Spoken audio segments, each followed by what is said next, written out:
Varicose veins కి సరైన చికిత్స కోసం సంప్రదించండి ఎవిస్ హాస్పిటల్. నమస్తే, వెల్కమ్ టు సుమన్ టీవీ. ప్రస్తుతం మనతో పాటు అన్నవరపు తిరుపతి మూర్తి అవధాని గురుగారు ఉన్నారు. వీరితో ఈ రోజు కొన్ని విషయాన్ని మనం చర్చిద్దాం. గురుగారు నమస్తే అండి. ఓం శ్రీ మహాగణాధిపతయే నమః. గురుగారు, ఇప్పుడు మనకి ఈ నెల 26వ తారీఖున శివరాత్రి వస్తుంది కదా. అయితే మామూలుగా అయితే చాలా మంది ఉపవాసాలు ఉంటారు, పూజ చేస్తారు, గుడికి వెళ్తూ ఉంటారు. అయితే ఈ రోజున మనం ప్రత్యేకంగా ఇంకేదైనా పూజ నిర్వహించవచ్చా మనకి శివరాత్రి రోజు? శాంతం పద్మాసనస్థం శశిధరమకుటం పంచవక్త్రం త్రినేత్రం శూలం వజ్రం చ ఖడ్గం పరశుమభైదం దక్షభాగే వహంతం నాగం పాశం చ ఘంటాం ప్రళయహుతవహం సాంకుశం వామభాగే నానాలంకారయుక్తం స్ఫటికమణినిభం పార్వతీశం నమామి సదాశివాయ నమః. జన్మతః శివరాత్రి, జన్మకో శివరాత్రి, రమ్యకమైన రాత్రి శివరాత్రి, అశీతి శివరాత్రి.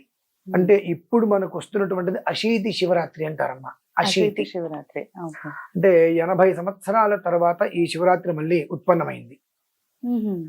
మనకు వీటిలో ఈ శివగణాలలో ప్రధానమైన వాళ్ళు అష్టభైరవులు అని ఉంటారు.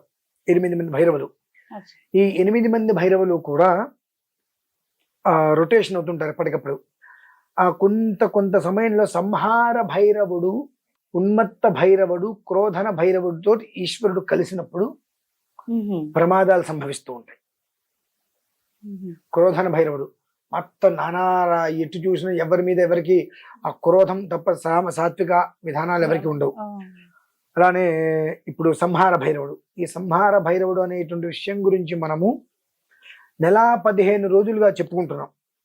సంహార భైరవుడితో ఈశ్వరుడు కాలాగ్ని రుద్ర రూపుడై ఉండి ఉన్నాడు, జాగ్రత్త అని చెప్పి. ఈ నెల 15 రోజులలో ఎన్ని అగ్ని ప్రమాదాలు చూసుంటాం మనం. కాలాగ్ని రూపుడై ఉన్నటువంటి ఈశ్వరుడు సంహార భైరవుడితో కలిసి ఉన్నాడు, తస్మాత్ జాగ్రత్త అని చెప్పుకున్నాం. ఈ నెల 15 రోజులలో ఎన్నో అగ్ని ప్రమాదాలు, ఇంతకు ముందు కన్నా ఎక్కువ, చాలా సంబంధం లేకుండా ఎక్కడ పడితే అగ్ని ప్రమాదాలు చూస్తున్నాం. వాయు ప్రమాదాలు సుమారుగా 6, 7 విమానాల యాక్సిడెంట్లు కూడా మనం చూసాం.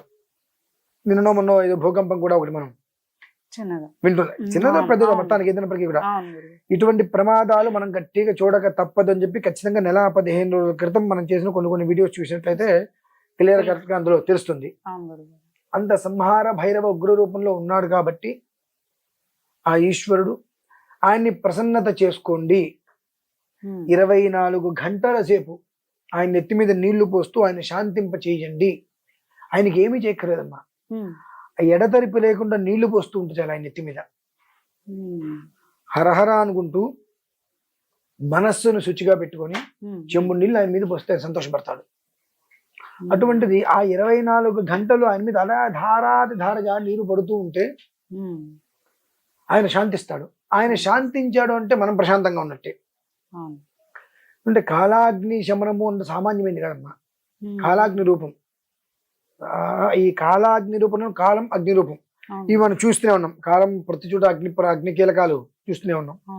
సంహార భైరవం చాలా అనర్థాలు చూస్తూనే ఉన్నాం. ఇటువంటివన్నీ దీని నుంచి బయటపడాలి అని అంటే మీరో నేనో చేస్తే సరిపోదమ్మా.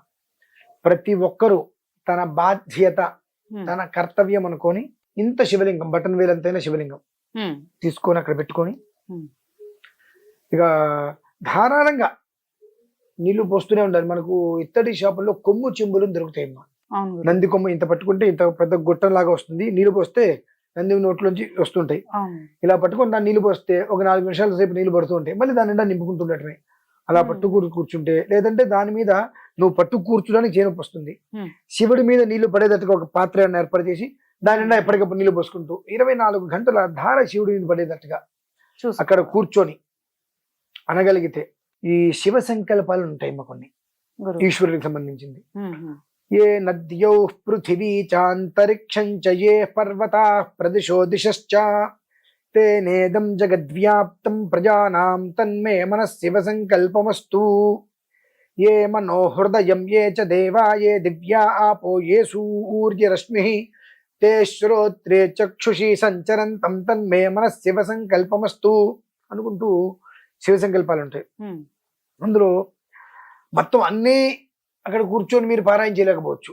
కనీసం ఏదైనా ఒకదాన్ని గట్టిగా స్మరించుకొని, ఉమ్, ఉమ్. పోనీ అది మంత్రం కదండి, ఆ మంత్రం మాకు స్వరాక్షర దోషాలు లేకుండా రావటం కష్టం కష్టం. అనిపిస్తుంది. అవును. సర్వకాల సర్వావస్థల యందు సకల జీవకోటికి ప్రాణికోటికి కూడా అత్యంత తేలికగా ఉండేటువంటి ఒక మంత్రాన్ని స్మరించటం వలనే మోక్షము ముక్తి పొందేటువంటి మంత్రం నమఃశివాయ. ఉమ్, ఈ నమఃశివాయ అనేటువంటిది మనం అందరం మామూలుగా ఏదో ఒక 5 అక్షరాలు అనుకుంటాం. శ్రీకృష్ణ యజుర్వేదంలో 7 కాండలు ఉంటాయి. అందులో 4వ కాండలో ఉమ్, ఉమ్, మధ్య ప్రశ్న నమ్మకం అని ఉంటుంది. ఉమ్. రుద్రం అంటారు, శ్రీరుద్ర నమ్మకం అంటారు, అభిషేకం చేసేది. అవును, ఆ శ్రీరుద్ర నమ్మకంలో మళ్ళీ మధ్యలో ప్రశ్న నమస్సోమాయచ రుద్రాయచ అని ఒక అనువాకం. అవును. అందులో దానికి చివరి నుంచి మొదటికి వస్తే ఈ నమఃశివాయ అనే పదం అందులో వస్తుందండి. ఉమ్, ఉమ్. ఇదే మన ఊరికే నోటి నుంచి ఉచ్చరించే పదం కాదు, కాదు. ఒక మంత్రంలో నిగూఢంగా చెప్పబడినటువంటి నమఃశివాయ మంత్రం అది. ఉమ్, ఆ నమఃశివాయ అనుకుంటూ 24 గంటలు ఆ రోజున. చేసుకోగలిగితే ఉమ్, దారేపోయేటువంటి దరిద్రాన్ని మనం నెత్తిన పెట్టుకోకుండా ఉంటాం. ఉమ్. ఎందుకంటే 80 సంవత్సరాల తర్వాత 8 అంటేనే కాలచక్రం అమ్మ. ఆహా. ఇలా మీరు మొదలుపెట్టి ఇలా 4 సార్లు అంటే ఎక్కడ మొదలు పెట్టామో మనకు తెలియదు. తెలీదు. అవును, అవును. ఆ కాలచక్రం అనేటువంటిది మళ్ళీ పునః వెళ్తే మన జీవితాలు ఎలా అవుతాయి అని మనం గమనించుకోవాలి. ఏ స్థితికి మళ్ళీ మనం దిగజారబోతున్నాం, ఎటువంటి దెబ్బలు తగలబోతున్నాయి, ఆ తగిలే దెబ్బలు మనం తట్టుకోగలమా అంటే మనం ఏమనుకుంటామంటే మనకు కాదుగా ఇప్పుడు తగులుతుంది, ఎవరికో తగులుతున్నాయి ఉమ్, ఉమ్. కాబట్టి మన ఇష్టం వచ్చినట్టు మనం ఉంటాం. ఎవరికి తగిలినా దాని యొక్క ప్రభావం ప్రతి ఒక్కరి మీద పడుతుంది. సుకృతం దుష్కృతం చేయవ. కనుక ప్రతి ఒక్కరు జన్మతః శివరాత్రి, ఉమ్, జన్మకో శివరాత్రి. దీంట్లో ఇంకా ప్రధానమైనది ఏంటంటే అమ్మా, ఉమ్. ఒక మనిషి పుట్టి 80 సంవత్సరాలు జీవిస్తే ఆ మనిషికి సహస్ర చంద్ర దర్శన శాంతి అనేటువంటిది కూడా ఒకటి ఉంటుంది. అంటే 1000 పౌర్ణమిలు చూస్తారు వాళ్ళు. 80 సంవత్సరాలు పూర్తయితే 1000 పౌర్ణమిలు చూస్తారు. ఉమ్, ఆ 1000 పౌర్ణమిని చూసేందుకు దానికి ఒక రకమైన శాంతి ఉంటుంది. ఇప్పుడు ఇది 80 సంవత్సరాలు పూర్తయింది అంటే సహస్ర చంద్ర దర్శనాలు దాదాపుగా ఇప్పుడున్న వాళ్ళందరికీ ఈశ్వర క్రమేపంగా పూర్తయినట్టే. కాబట్టి ఆ చంద్రుడి యొక్క అనుగ్రహం ఉంటేనే మన యొక్క మనుగడ ఉంటుంది. ఉమ్, ఉమ్, ఉమ్. ఒక మనిషిని చూస్తే ఎలా ఉంటాడు, ఇంకొక మనిషి అంటే ఆవేదన అవును, అనేక రకాలు. అవును. ఇదే ఆవేదన అంటానికి వీలేదు. ప్రతి దాంట్లో అనేక రకాల ఆవేదన. ఆ ఆవేదన పర హృదయం అంటే హృదయం అనేటువంటిది స్థిరంగా ఉండకుండా చంచలంగా ఉంటూ ప్రతిదాని మీదకి కనిపించిన ప్రతిదానికి ఆ హృదయం వెళ్ళిపోతూ అది దొరకదని చెప్పి మానసిక ఆవేదనకి తీసుకొచ్చేటువంటిది వాడు చంద్రుడు. ఉమ్, ఉమ్, ఉమ్. కాబట్టి ఈ శివరాత్రి రోజు నాడు ఆ చంద్రమౌళీశ్వర శివలింగం, ఆ చంద్రమౌళీశ్వర శివలింగానికి కనుక అర్చన చేసుకోగలిగితే ఉమ్, భగవంతుడి యొక్క అనుగ్రహం వలన ఈ యొక్క మానసికంగా ఉండేటువంటి ప్రతి ఒక్క విధానం నుంచి పరిపూర్ణంగా బయటపడతారమ్మా. మనస్సు ప్రశాంతంగా ఉంటే మనంతటి ఆ అందమైన జీవితం ఇంకెవరికి ఉంటుంది? అవును, అవును, డబ్బెంతైనా ఉండొచ్చు, అవును. అసలు డబ్బు లేకపోవచ్చు. తృప్తి, మానసిక మానసిక ప్రశాంతత, ప్రశాంతత. ఈ రెండు మనిషికి అవసరం. ఈ అవును. రెండు లేకపోతే ఎంతున్నా మనకు ఉపయోగం లేదు. అవును. కాబట్టి ఆ రెండు పరిపూర్ణంగా భగవంతుడు ఇస్తాడమ్మా. ఈ శివరాత్రికి కాలచక్రంలో మళ్ళీ నిర్ణయాత్మకంగా ఒక విధానం ప్రారంభం కానుంది.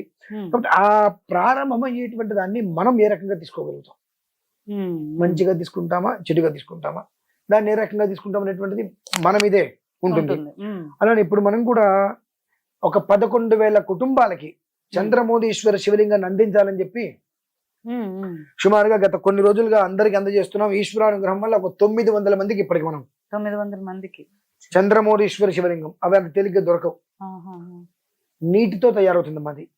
నార్మల్ గా అయితే Stone వస్తుంది కదా? స్టోన్ ది అలా పంచలోహాలు వస్తుంటాయి. ఉంటాయి. అవును. ఈ చంద్రమౌళీశ్వర స్ఫటిక శివలింగం అనేటువంటిది -డిగ్రీస్ లో నీరు మీద నీరు పడి డ్రై అయిపోతుంది. అది ఉహు. మనం డీప్ ఫ్రిడ్జ్ లో నీళ్లు పెడితే గడ్డగడుతుంది కదా, అవును, అవును. అలా మైనస్ లోకి వెళ్ళిపోయి కంప్లీట్ గా ఇక మనమైతే అక్కడికి వెళ్తే శ్వాస కూడా చచ్చిపోతాం, మనం ఉహు. గడ్డగట్టుకుపోతాం. మనం ఉహు. 2 నిమిషాలు అక్కడ ఉంటే మన ఒళ్ళంతా ఇట్లా గడ్డ గడ్డ అంతటి మైనస్ లో ఆ నీటి లోపల అవి రాళ్ళు వస్తాయి. వాటిని ఆ రాయి తీసుకొస్తారు, నీరు రాయిలాగా అయిపోతుంది. దాన్ని తీసుకొచ్చి దాని నుంచి తయారు చేస్తారు వాడు మళ్ళీ చంద్రమౌళి. అది కరగదా ఇక జన్మలో కరగదు. చంద్రమౌళీశ్వర శివలింగం అనేటువంటిది ఆ నీటితో తయారు చేసేటువంటి దాన్ని చంద్రమౌళీశ్వర శివలింగం అంటారు. అది ఇప్పటికి 900 మందికి మనం అందించాం. 11,000 మందికి అందివ్వాలి. ఏ ఒక్క కుటుంబంలో కూడా ఈతి బాధలు అనేటువంటిది లేకుండా సర్వకాల సర్వావస్థలు ఎందుకు కూడా ఎప్పుడు నవ్వుతూ నవ్విస్తూ 10 మందికి పెడుతూ తింటుండేటువంటి స్థితికి రావాలంటే చంద్రమౌళీశ్వరుడు ప్రతి ఇంట్లోనూ కూడా కొలువై ఉండాలి. అటువంటి చంద్రమౌళీశ్వరుడిని ప్రతి ఒక్క ఇంటికి అందించాలి. కనీసం 11,000 మందికి అందించాలని చెప్పి సంకల్పం చేసి 900 మందికి అందించాం. వీరందరూ కూడా ఇప్పుడు ఎంతమందికి 900 మందికి అందించాం కాబట్టి ఎవరింటికి అయితే అందిందో వారు, ఎవరైతే తీసుకుంటారో వారు, వీరందరూ కూడా శివరాత్రి మొదలుకొని ఆ ఒక విధానాన్ని అనుసరిస్తున్నట్లయితే తరతరాలు సౌగంధికంగా కుటుంబం వర్ధిల్లుతుందమ్మా. కాబట్టి ఈ శివరాత్రి దానికి మళ్ళీ కాలచక్రంలో పునః తన జీవితాన్ని తను శుభ్రంగా నిర్మించుకోవడానికి మూల ప్రమాణం. కాబట్టి దాన్ని ఎవరు ఎలా తీసుకోగలుగుతారు, ఎవరు ఎలా ప్రారంభం చేసుకుంటారు అనేటువంటి దైవేచ్ఛ. అది విషయం. ధన్యవాదాలు పరమేశ్వర.